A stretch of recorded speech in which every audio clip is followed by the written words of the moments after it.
Entendes o que estás lendo? O podcast que te leva através das páginas da Bíblia, livro por livro, capítulo por capítulo. Uma exposição bíblica emocionante. Aperte os cintos e embarque comigo nesta viagem.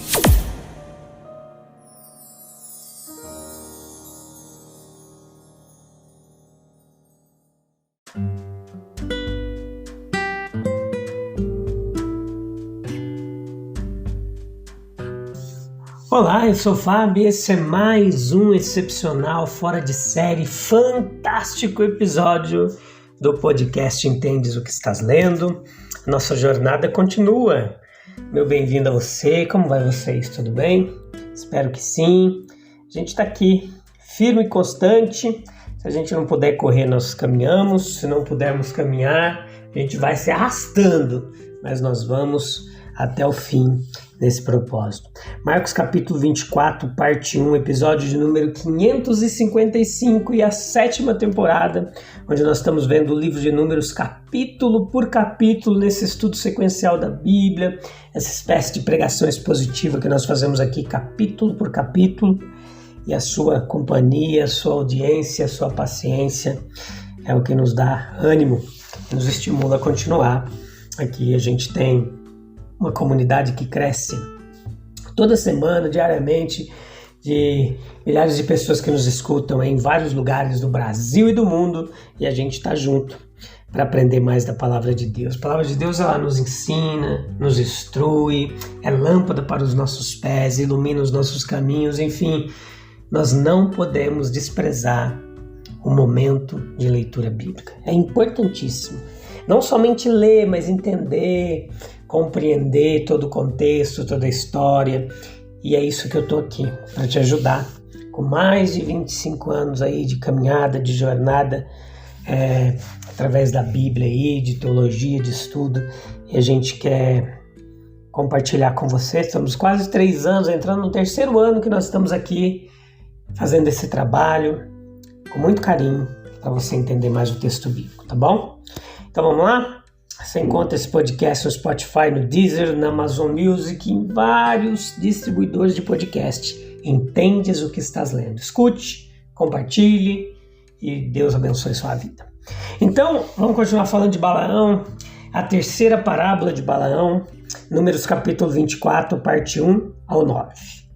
Essa passagem aqui, ela vai marcar o período em que Balaão finalmente se convence de que é inútil para ele tentar satisfazer Balaque ou seguir os impulsos mais básicos do seu próprio coração. Ele confessa sua derrota, ele desiste de seus encantamentos que ele almejava ali, ele volta o rosto para o deserto, onde fica o acampamento de Israel, e pronuncia as palavras que Deus coloca em sua boca. Mas ainda assim o seu espírito não está subjugado. Pois como nós aprendemos no versículo 14, em vez de lançar a sua sorte, como poderia ter feito, com a nação escolhida, ele resolve, apesar de tudo, voltar para o seu próprio povo. Combinando essas duas características do seu caso, nós vemos como o homem pode aprovar o certo e seguir o errado. Quão belas são as suas tendas, ó Jacó! Ricos vales, jardins abundantes, aloés, cedros plantados junto aos cursos de águas. Elas são a imaginação poética de Balaão, as imagens adequadas do belo conjunto ali para descrever o povo. Mas o que é a beleza que cativa os olhos comparada com aquela que apela à sensibilidade da alma? Todas as formas externas de beleza, meus queridos, elas são apenas a sombra e o reflexo das belezas divinas, da santidade, a glória espiritual da verdade, da pureza, da bondade. O adorno do homem, oculto do coração, naquilo que não é corruptível. As mais ricas imagens, elas só conseguem representar vagamente as fases mutáveis da beleza. Mas muitos homens sentiram o encanto disso e ainda assim foram totalmente destituídos daquela simpatia de espírito que o moveria a torná-lo seu. Isso atrai sua admiração, mas não conquista o seu amor. Então a promessa a Abraão, ela foi cumprida.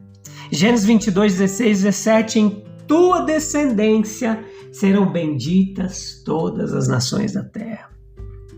Os benefícios que a semente de Abraão conferiu à raça humana apenas prefiguraram os do cristianismo. É a luz do mundo, o sal da terra, transportando o fluxo de uma nova vida por todas as terras, difundindo a influência curativa por todas as águas. Os seus adversários sabem disso e muitas vezes são obrigados, apesar de si próprios, a reconhecê-lo. Eles próprios são testemunhas vivas, como aconteceu aqui no texto, da sua verdade, pois devem ao cristianismo a própria cultura, a força espiritual, as vantagens sociais, as facilidades literárias. Tudo isso o cristianismo contribuiu e muito mais.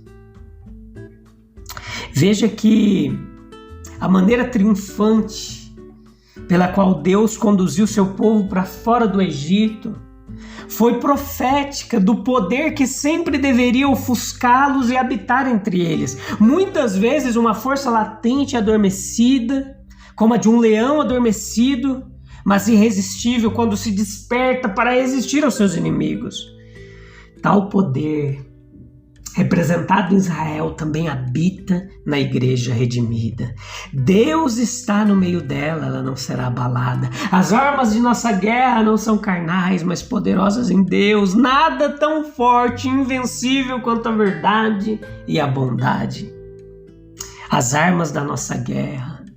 Nada tão forte e invencível quanto a verdade e a bondade que vem de Deus. O reino de Cristo é um reino que não pode ser abalado.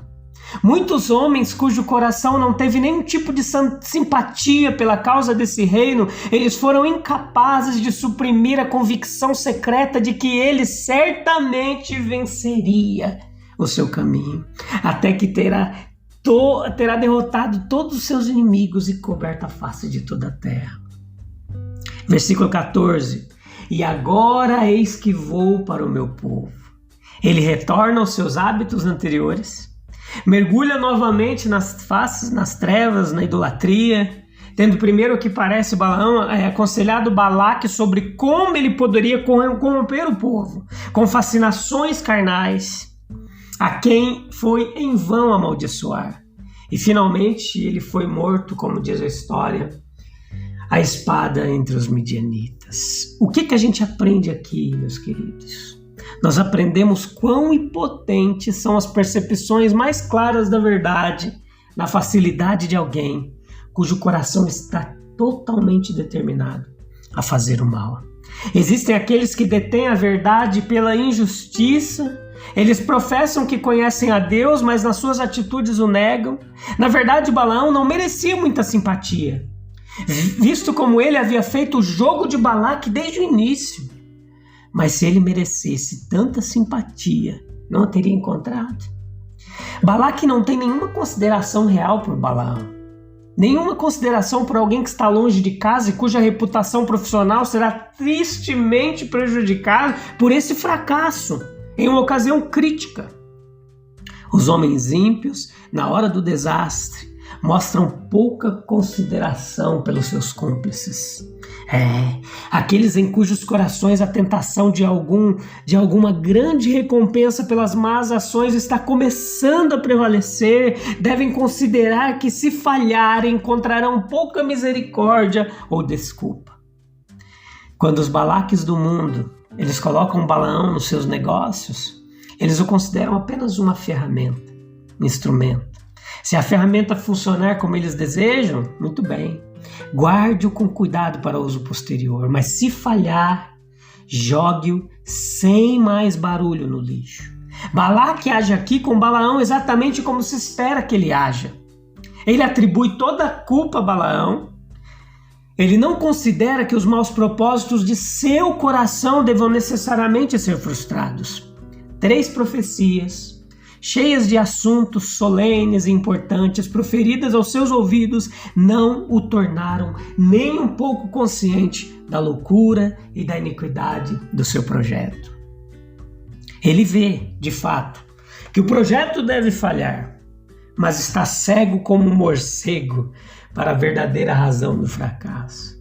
Tudo que ele ouviu sobre Jeová, seu caráter, seus tratos passados com Israel, seus propósitos para com Israel, não o impressionou nem um pouco, exceto pelo fato de que de alguma forma ele não consegue o que quer.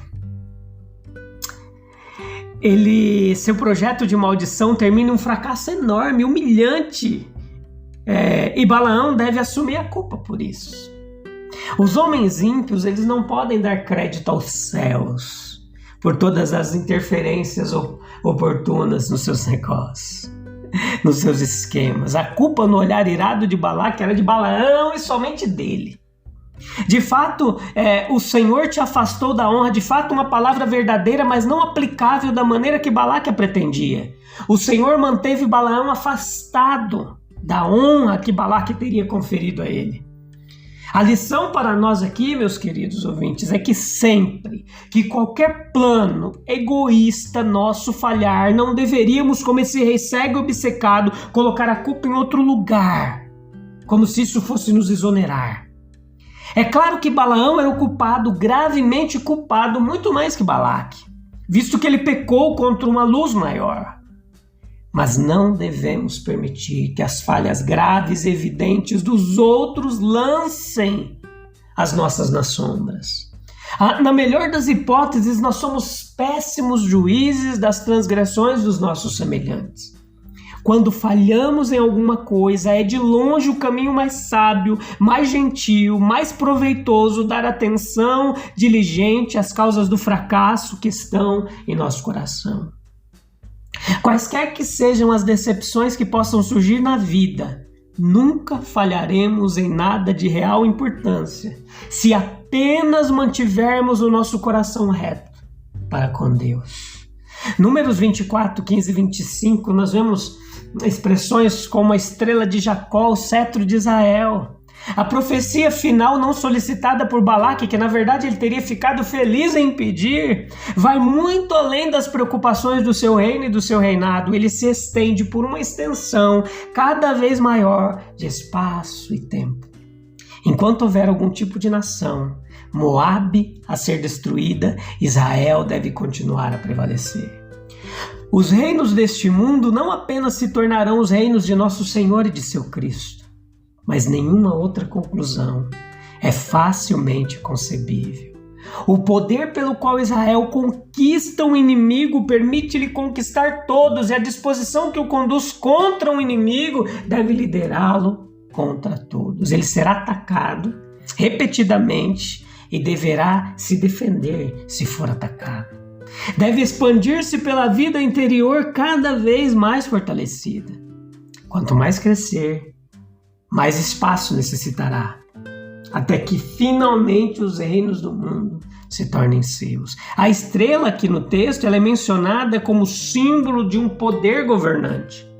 Disse ainda que a união do cetro com a estrela mostra que a autoridade e supremacia são as principais coisas a serem indicadas pela menção da estrela. Certamente a profecia está repleta da ideia de supremacia e autoridade, mas se essa ideia fosse a única coisa a ser considerada, bastaria a menção do cetro. A estrela é um símbolo de poder, mas também é um símbolo de muitas grandes realidades. Nós perguntamos não apenas porque o cetro está unido à estrela, mas porque a estrela está unida ao cetro. A primeira coisa que uma estrela indica é luz. Deus estabelecerá seu governo enviando a estrela de Jacó para surgir das trevas. Cristo, o cumprimento da estrela, veio como luz ao mundo, rival das luzes existentes e destinado a ofuscar todas elas. Ele é uma luz que sempre protesta contra as trevas, não é compreendido por elas, não é engolido e nem perdido no meio delas. Alegre-se com isso, pois a estrela de Jacó é inacessível à intromissão daqueles que odeiam suas revelações inconvenientes. Cristo vem para destruir e ao mesmo tempo construir, deixando a luz entrar em todas as câmeras escuras e idólatras em todos os corações que enganam a si mesmos. A luz vem daquele que conhece o que há no homem, na sua maldade, sua fraqueza, suas necessidades. Ele traz a realidade onde outros só trazem a aparência. Ele traz a verdade onde eles, mesmo em sua sinceridade, trazem apenas o erro. Observe ainda que a luz da estrela é, em alguns aspectos, mais significativa da obra de Cristo do que seria a luz do sol. Nós devemos ter uma figura que mantenha diante de nós tanto a luz quanto as trevas. Para nós individualmente, meus queridos, preste atenção nisso. Cristo pode ser como o sol, que seja, enchendo nossos corações de luz, sabemos infelizmente que ele está longe de ser um sol para muitos. A sua luz ainda revela a escuridão para alguns. Mas lembre-se, a estrela de Belém, ela brilha no firmamento, esperando a hora em que com humildade eles possam se dirigir a ela. Depois de toda a busca pela verdade, de qualquer conhecimento que possa ser adquirido, ainda existe a sensação de incompletude. O conhecimento para com o intelecto não encontra o caminho para iluminar e confortar todo o coração. Não podemos de forma alguma dispensar a estrela de Jacó, a estrela que brilha em cada página das Escrituras. Não, jamais. Agora pense em duas coisas. Primeiro, será que as convicções verdadeiras elas podem coexistir com a determinação falsa? Balaque realmente poderia deter o poder das palavras divinas que saíam da boca de Balaão? Não podia. Leia o capítulo 24, depois vem para cá, escute todos os episódios para você entender, tá bom? Vamos orar? Acalma o seu coraçãozinho inquieto agora. Busca um local em silêncio para a gente falar com Deus e encerrar mais esse episódio. Feche seus olhos, se você puder. Se não, apenas eleve os seus pensamentos aos céus e fale com Deus. Conte a Ele suas dores e seus temores. Oh, Jesus, que a gente possa compreender a verdadeira essência das convicções divinas. Que nós possamos evitar a tentação de seguir determinações ou propósitos egoístas que habitam nosso coração e nos afastam da verdade de Cristo. Que a estrela de Jacó, que a tua luz brilhe bastante, iluminando nossos passos, nossos caminhos, nossas decisões. Que a tua luz afaste todas as trevas dos nossos caminhos. Que a tua luz ofusque os olhos dos nossos inimigos e eles não nos vejam. Em nome de Jesus, nós te pedimos, te agradecemos por tudo que tu tem feito por nós. Obrigado, Jesus, por essa oportunidade de meditar em tua palavra. Amém, amém. A gente volta em breve, meus queridos, para continuar esse podcast. Se Deus quiser, se Deus nos der força, a gente volta em breve. Eu conto com a sua paciência, a sua audiência, tá bom? Deus abençoe. Até lá. Tchau, tchau.